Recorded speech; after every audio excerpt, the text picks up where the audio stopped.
അസ്സലാമു അലൈക്കും. 1988-85 കാലയളവിൽ എട്ടിക്കുളം ദർസിൽ പഠിച്ച PKP അബ്ദുസ്സലാം മൗലവിയുടെ വിദ്യാർത്ഥിയാണ് ഞാൻ. അന്ന് സ്കൂൾ പഠനം ഒഴിവാക്കി ദർസ് മാത്രം പഠിക്കാൻ അയച്ച എന്നെ സ്കൂൾ വിദ്യാഭ്യാസത്തിലേക്ക് കൈപിടിച്ചുയർത്തിയ ഒരു മഹാവിജ്ഞാന പ്രതിഭയായിരുന്നു അബ്ദുസ്സലാം ഉസ്താദ്, എൻ്റെ ഗുരുവന്യൻ.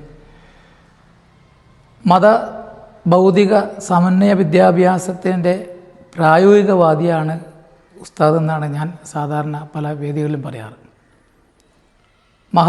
മോട്ടിവേറ്ററാണ് അക്കാര്യത്തിൽ. പഠിക്കുന്ന കാര്യത്തിലും മതഭൗതിക വിദ്യാഭ്യാസത്തിൻ്റെ പ്രത്യേകതയെക്കുറിച്ച് ചർച്ച ചെയ്യുന്ന കാര്യത്തിലും വളരെ ഉപകാരപ്രദമായ രീതിയിലായിരുന്നു ഉസ്താദിൻ്റെ ക്ലാസ്സുകളുണ്ടായത്. ഞാനിപ്പോൾ സ്കൂൾ തലത്തിൽ ഗണിതശാസ്ത്ര അധ്യാപകനായി ജോലി ചെയ്യുമ്പോഴും എന്നെ 8ാം ക്ലാസ് നിർത്തിയ എന്നെ സ്കൂൾ തലത്തിലേക്ക് കൈപിടിച്ചുയർത്തുകയും അതുപോലെ തന്നെ ഡിഗ്രി കഴിഞ്ഞ ഉടനെ ഒരു ഗണിതശാസ്ത്ര അധ്യാപകനാക്കി മാറ്റിയത് ഉസ്താദ് തന്നെയായിരുന്നു. ഹുസൈനിയ യത്തീംഖാനയിൽ ട്യൂഷൻ ക്ലാസ് എടുക്കുന്ന ഒരു ജോലിയാണ് ഉസ്താദ് എന്നെ ഏൽപ്പിച്ചത്.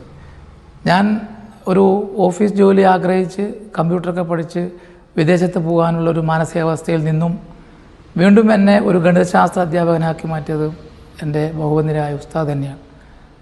ഉസ്താദിൻ്റെ 4 വർഷം കഴിഞ്ഞ് ആണ്ട് ഇപ്പോൾ നടക്കുകയാണ്. ഓഗസ്റ്റ് 25, 26, 27 തീയതികളിൽ.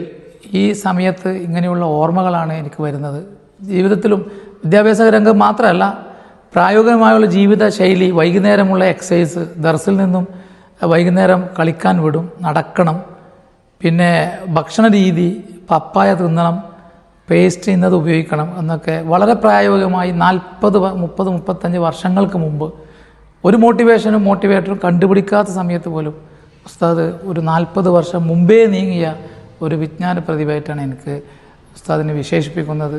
ആ ഓർമ്മയിൽ ഈ ഉസ്താദിൻ്റെ ഉറൂസ് ഏത് രീതിയിലും പ്രധാനപ്പെട്ടതാണ്, പ്രസക്തമാണ്. എല്ലാവരും സഹകരിച്ച് നമുക്ക് വിജയിപ്പിക്കണം എന്ന് ഉസ്താദിന് വേണ്ടി ഒരു ശിഷ്യഗണങ്ങളിൽ ഒരാളെന്ന നിലയിൽ ഞാൻ എല്ലാവരോടും അപേക്ഷിക്കുകയാണ്.